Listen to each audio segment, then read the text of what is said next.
बाहेर बघू त्या निशाण त्याने आपली नोंदणी करून घ्यायची आहे. मला वाटतं विघ्न संघ या ठिकाणी दाखल झाला आहे, इंदुरी संघ दाखल झाला आणि मठ मडमेवाडी मठ जय श्री मडमेवाडी मठ त्यांचं देखील हार्दिक हार्दिक स्वागत. एका खाद्यावरून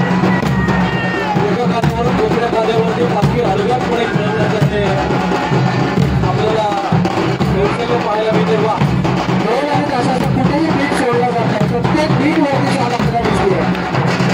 कुठेही चालायची पुनरावृत्ती दिसत नाही. अतिशय सुंदर असं नृत्य. संघाने लक्षात ठेवायचं आहे, आपल्याला 20 मिनिटं वेळ आहे. 15 मिनिटं वाद्य आणि शेवटची 5 मिनिटं जल्लोष अशा स्वरूपाचं वाद्य करायचं आहे. 15 ते 5 20 मिनिटाचं वाद्य. धन्यवाद.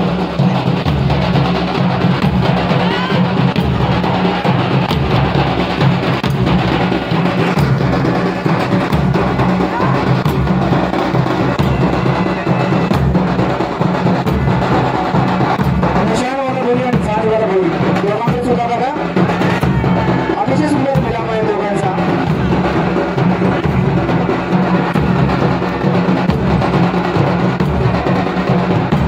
पालखी नृत्य करणारे जे बोलले आहे त्या बोलीच्या चेहऱ्यावरती कायम हास्य आपल्याला दिसते. नृत्यामध्ये सगळ्यात महत्वाचा मुद्दा असतो की चेहऱ्यावरती आपलं हास्य असलं तर एक नृत्याचा प्रकार आहे. बरोबर आहे मुलं. निश्चितच आपल्या चेहऱ्यावरचे हावभाव हे प्रसन्न आणि सकारात्मक असणं अत्यंत आवश्यक. कारण खऱ्या अर्थाने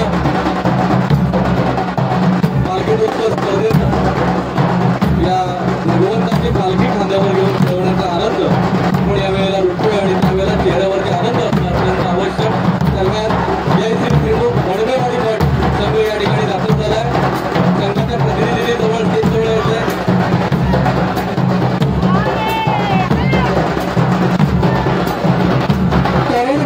मध्यमवर्गीय बोली, वयाने मध्यम असणारे बोली, यांचा सुंदर असा मिळत आपल्याला पाहायला मिळतोय.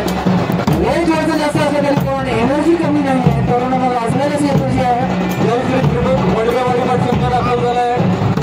राज्यभरात विविध प्रथम क्रमांकाची बक्षिसं प्राप्त करणारा हा महत्वाचा तगडा संघ जय श्री त्रिमुख मडमेवाडी मठ तालुका लाजा. 20 मिनिटाचं सादरीकरण असेल. कारण या सादरीकरणामध्ये विविध प्रकारचे स्टेप्स आपल्याला पाहायला मिळते. दरम्यान सुहासबाई चव्हाण यांच्याकडून पुन्हा एकदा 500 रुपयाचा रोख बक्षीस झालेला आहे. मंडळाच्या वतीने सुहासबाई आपल्या देखील खूप खूप धन्यवाद. आतापर्यंत 2000 रुपयांच्या बक्षिसांची कमाई केलेली आहे. श्री रवळनाथ विद्यादेवी मदत आजरी. वा नृत्य करता करता एका रिंगणामध्ये 2 तासांच्या गजरात एका लयीत विविध प्रकारच्या चाली वाजवल्या जातात आणि त्या चालींवर त्या तालावर त्या टेक्यावरती पालखीचे बोई सुंदर पद्धतीने पालखी नाचवतात. एका हाताने पालखीचा भूर धरला जातो आणि दुसऱ्या हाताने पालखी उंच अशी उडवली जाते. उडांचा सुंदर असा समन्वय आणि एक वेगळ्या पद्धतीचा अवघड प्रकार पण दिसायला मात्र एक देखणी अशी चाल संघाला खूप मात्र दोन मिळवून देत आहेत. आता मात्र एक पारंपरिक चाल. वा लयबद्ध टेका आणि त्याच्यावरती पाय उडवत दोन्ही पायाच्या बदलालीच दाखवत टेपिंग करत अशी सुंदर चाल. संघात फूट मिळतोय, चाल बदलते.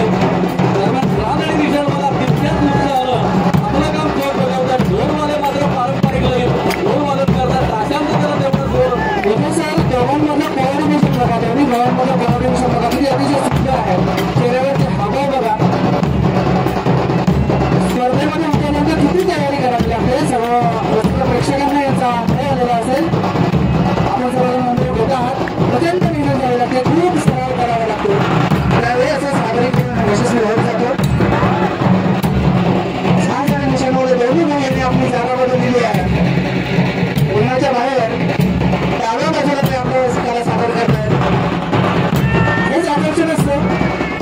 रिंगणाभोवती बसलेले प्रेक्षक सर्व प्रेक्षकांना आपली कला दिसायला हवी. खरं तर बोरेश्वर वाटोळ गावामध्ये पालखी नृत्य स्पर्धेचा हा पहिला प्रयत्न आणि मला वाटतं शिवप्रतिष्ठान मंडळाचं म्हणावं तेवढं कौतुक करायला पाहिजे. हा पहिला प्रयत्न यशस्वी झाला आहे. रसिकांची आणि वाटोळ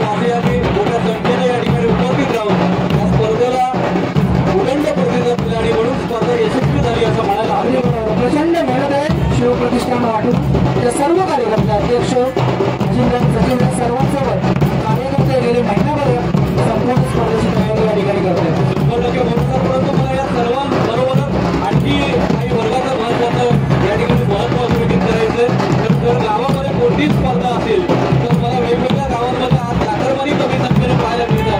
मात्र वाटूरमध्ये ज्या वेळेला गावाचे कार्यक्रम असतात तर मला वाटूरमधल्या मुंबईकर चाकरमानी आपले कोणते कारण सांगून काही ना काही कारण देऊन ते मात्र वाटूरमध्ये आपल्या मायभूमीकडे येतात आणि वाटूरमधल्या आपल्या गावातील मायभूमीत आपल्या लाल मातीमध्ये सरकार सुपीक जमिनीमध्ये लागणाऱ्या विविध उपक्रमात गिराईने सहभागी होतात आणि म्हणून मुंबईकर चाकरमान्यांचं कौतुक करावं एवढं काय अर्थानं करू. अगदी बरोबर विषय सर.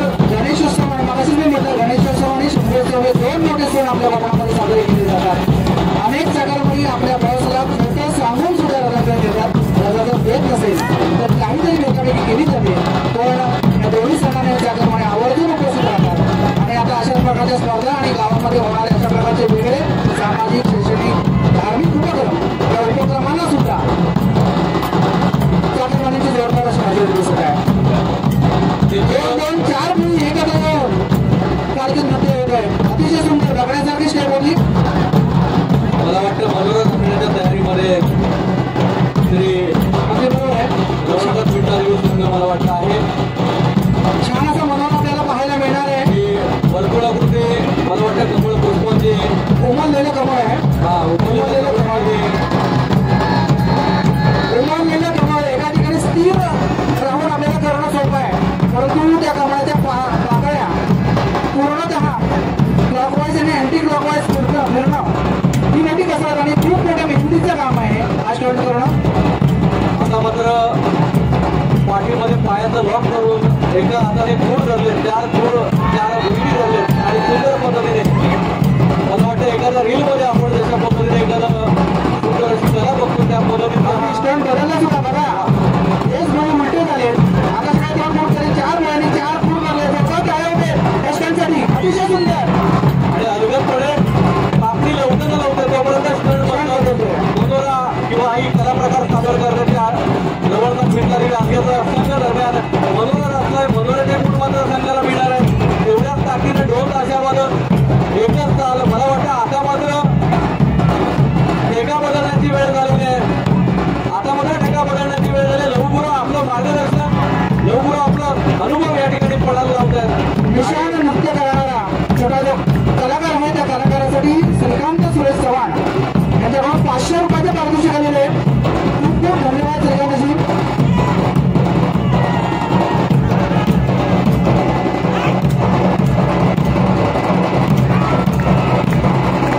रवींद्र शिंदे हॉटेल ओमप्रसाद वाटूर यांच्याकडून देखील ₹2 पाचशेचा बक्षीस झालेला आहे. वा सुंदर असा मनोरा.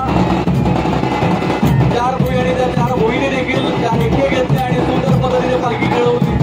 देवदेवतांची चांदी आणि सोन्याची रूपं सजवलेल्या पालखीच्या रूपात वेगळं आहे अशा या भक्तांच्या साक्षीनं ही पालखी या ठिकाणी खेळवण्याचं काम करतात ते विठ्ठलदेवी रवळनाथ विठ्ठल संघ आहे. वा परत एकदा मनोरा असणार अवघड असा मनोरा. दोन एकटे पालखी घेणारे असं काय 2 एकटे आहेत. अतिशय सुंदर बघण्यासारखं देखावा आहे.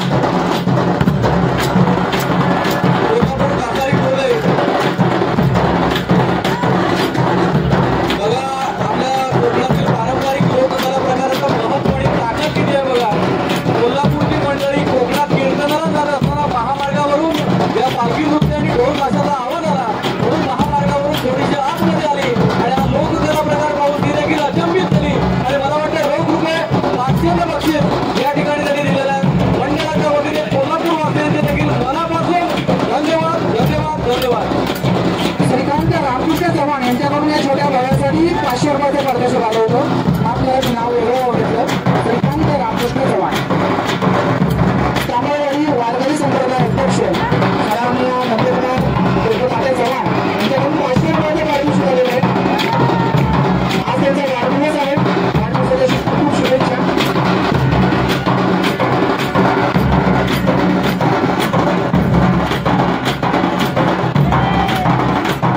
श्रीकांत सुरेश चव्हाण यांच्याकडून 1000 रुपयाचे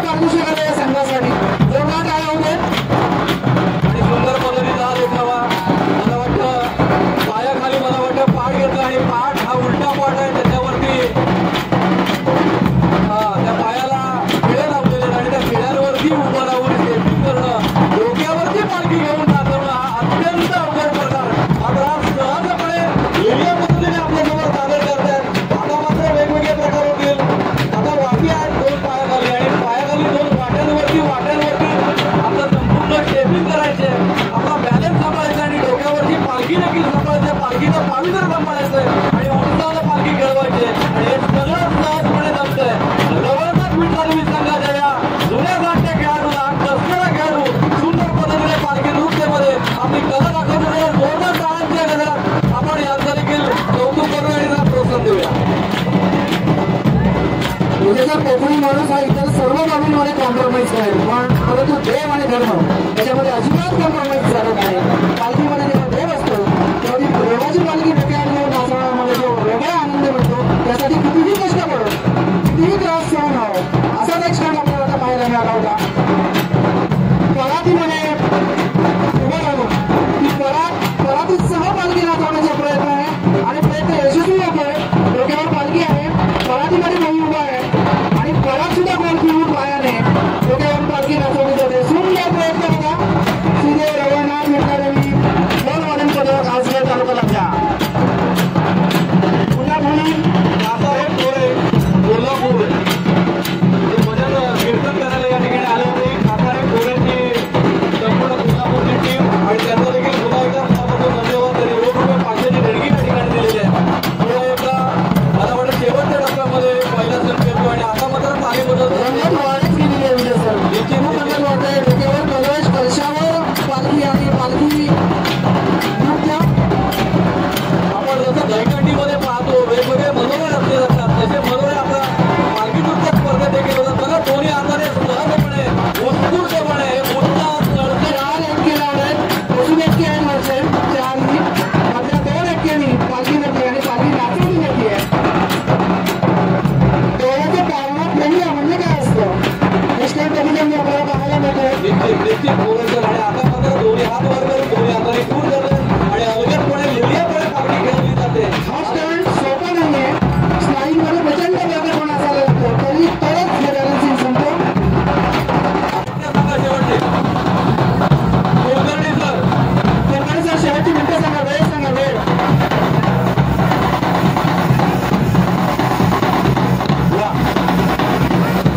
दिवाळीला फटाक्यांची आणि आतिषबाजी आणि उत्साही होते. आज मला वाटतं 1 मेला महाराष्ट्र दिनाच्या या सुंदर अशा रम्य अशा रात्री या पालखी नृत्य स्पर्धेच्या निमित्ताने त्या ठिकाणी फटाक्यांची आणि उत्साही आपल्याला पाहायला मिळते. मला वाटतं शिवप्रतिष्ठानच्या सर्व कार्यकर्त्यांनी गेली महिनाभर जी मेहनत केली ती मेहनत आता करावं लागेल एखाद्या अर्थाने. तुम्हाला पाठिंबा द्यावे तेवढे कमी आहेत. अध्यक्ष सुरेशभाई चव्हाण खरंच तुम्हाला आणि तुमच्या सर्व कार्यकर्त्यांना धन्यवाद द्यावे तेवढे कमी आहेत. जे तरुण मुलं असतात त्याची विविध ठिकाणी जाऊन अशा प्रकारच्या स्पर्धा पाहत असतात, परंतु महिला मंडळ असेल किंवा लहान मुलं असतील, वृद्ध नागरिक असतील त्यांना अशा प्रकारची संधी कुठे मिळत नाही. ती संधी आपण उपलब्ध करून दिली. या मंडळातील सर्वात दुरंगांचे खेळाडू आणि आपल्या पालखी डोईवरती घेतले मनोरंजन